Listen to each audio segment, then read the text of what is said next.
لا إله إلا الله محمد رسول اللہ۔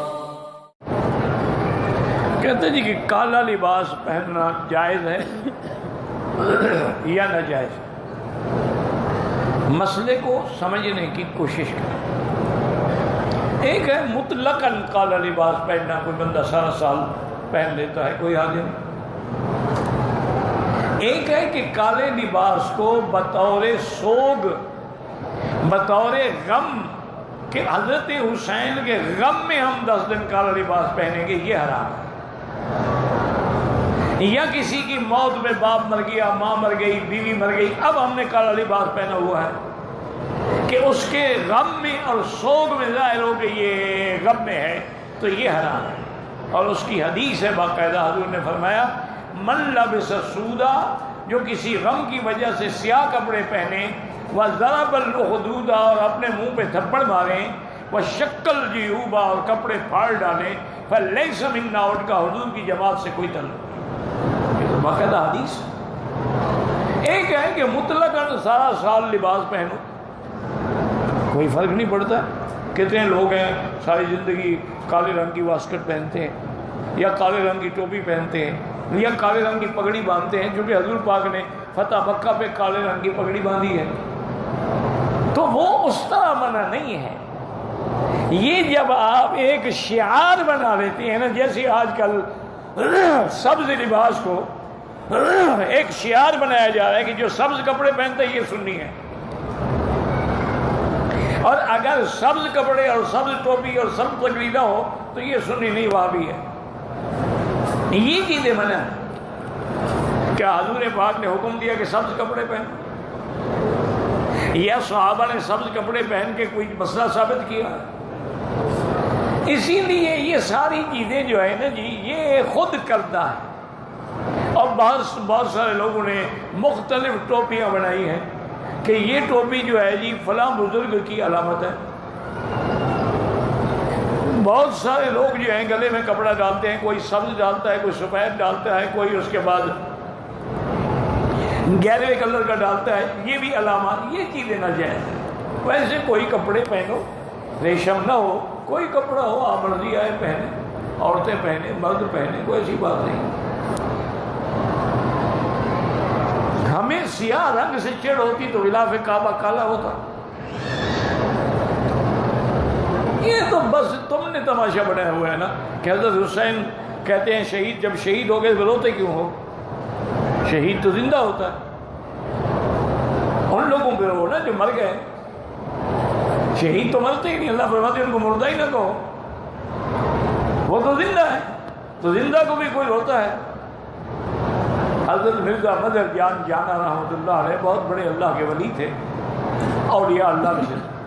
جب مرنے کا وقت قریب آیا نا تو آپ کے عزیز وقت تھوڑا سا رونے لگے۔ انہوں نے کیا ہے، کون کہتا ہے کہ مظہر مر گیا؟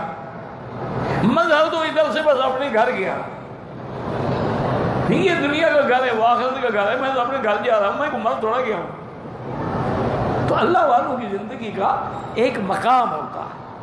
اولیاء اللہ کے بارے میں نص ہے کہ ان کو مردہ نہ کہو، وَلَا تَقُولُوا لِمَن يُقْتَلُ فِي سَبِيلِ اللَّهِ أَمْوَاتٌ، مردہ نہ کہیں میرا مولا، تو کیا فرمایا؟ اللہ حیاء، وہ زندہ ہے۔ یا اللہ میرے سامنے ٹکڑے ٹکڑے ہو گئے، فرمایا وَلَٰكِن لَا تَشْعُرُونَ، تم سمجھ نہیں سکتے ہو۔ دوسری جگہ فرمایا صرف زندہ نہیں، احیاء عند ربہم یرزقون، زندہ بھی ہیں اور رب کے بعد اپنا رزق بھی کھا رہے ہیں۔ ادھر کہو شہید ہیں اور ادھر کالے کپڑے پہن کے ماتم کرو، کوئی عقل کی بات ہے بنا؟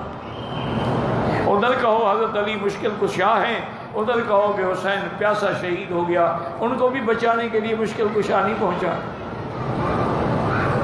تمہارے بچانے کے لیے کبڈی ہو، کرکٹ ہو تو علی کو بلاتے ہو، حضرت علی آ جاتے ہیں۔ کیا بےہودگی ہے، کون سے یہ عقیدے ہیں؟ اصل بات یہ ہے کہ دیکھیں نا، مثلا کرکٹ ہے، فٹ بال ہے، کھیل کو کھیل سمجھو، اس کو کوئی مذہب کی جنگ قرار نہ دو کہ جی ہم نے کافروں سے ہار گئے اور یہ کافروں سے ہم جیت گئے۔ کیا ہے کافروں سے جیت گئے؟ کون سا تم نے لال قلعہ فتح کر لیا ہے؟ یا کون سا تم نے وہاں اسلام کا پرچم بلند کر دیا ہے؟ ایک کھیل ہے، کبھی ہار گئے کبھی جیت گئے، کبھی گیم بن گئی کبھی نہ بنی، یہ قاعدہ ہوتا ہے۔ اور دوسری بات یہ ہے کہ ان سے جیتنا بڑا مشکل ہے، اس لیے کہ ان کے پاس بڑے بڑے جادوگر بیٹھے ہوئے ہیں، ان کے پاس بڑے بڑے سادھو ہیں، بڑے بڑے مادھو ہیں، بڑے بڑے بدبخت کالا علم کرنے والے ہیں، وہ تمہارے کھلاڑیوں کو جکڑ دیتے ہیں اور چل ہی نہیں سکتے۔ یا تو تمہارا خدا پر ایمان ہو، تم بھی سورۃ البقرہ پڑھ کے 2 رکعت پڑھ کے کھیلو، تمہارا بھی تو خدا پر ایمان نہیں ہے نا، تم بھی تو خوبصورت لڑکیاں دیکھ کے شام کو ان کے ساتھ ڈانس کرتے ہو، صبح کھیلے گا کون؟ یہ چیز کھیل کو کھیل سمجھو۔ تو اس لیے کالے لباس کو غم کی علامت نہ بناؤ، ویسے ساری زندگی کالے کپڑے پہنو، ہمیں کیا تکلیف ہے؟ 10 محرم کو ماتم کرنا جو ہے بالکل حرام ہے، سیاہ کپڑے پہننا حرام ہے۔ حضور پاک کی حدیث مبارک ہے کہ من لبس السود وضرب الاخدود وشق الجیوب فلیس منا، جو آدمی محرم میں کالے کپڑے پہنے اور اپنے منہ پہ تھپڑ مارے اور اپنے بالوں میں مٹی ڈالے، ان کا امت مصطفیٰ سے کوئی تعلق نہیں ہے۔ محرم میں ویسے تو محرم کے پورے مہینے میں آپ روزے رکھیں کہ یہ شہر اللہ المحرم، اللہ کا مہینہ ہے، اور خاص طور پہ عاشورہ کا روزہ جو ہے یعنی 10ویں کا روزہ، یہ تو حضور نے فرمایا کہ کفارۃ النساء الذی قبلہ، جو پہلا سال گزر گیا گناہوں کو اس کا کفارہ ہو جاتا ہے۔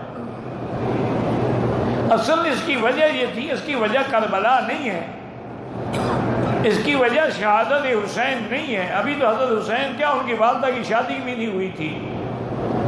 جب حضور ہجرت فرما کے گئے مدینے میں اور آپ نے دیکھا کہ یہودی روزہ رکھتے ہیں عاشورہ کا، تو آپ نے فرمایا کہ کیوں روزہ رکھتے ہو؟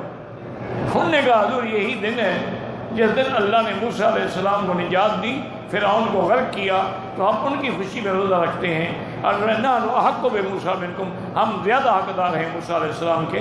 آپ نے 10 کا روزہ رکھا اور ساتھ حکم دیا صوموا یومن قبلہ او یومن بعدہ، یا ایک دن پہلے بھی روزہ رکھو یا ایک دن بعد میں بھی، تاکہ یہودی اسے تشابہ نہ ہو جائے۔ لیکن اس میں بھی افضل یہ ہے، یاد رکھو کہ 9 اور 10 کا رکھا جائے، افضل یہ ہے، کیونکہ حدیث میں اس نے فرمایا کہ اگر اگلا سال اللہ نے نصیب کیا تو ہم 9 کو بھی روزہ رکھیں گے، زیادہ افضل یہ ہے کہ 9 اور 10۔ اچھا اگر کوئی نہ بھی رکھ سکے، صرف 10 کا روزہ رکھے تب بھی جائز ہے۔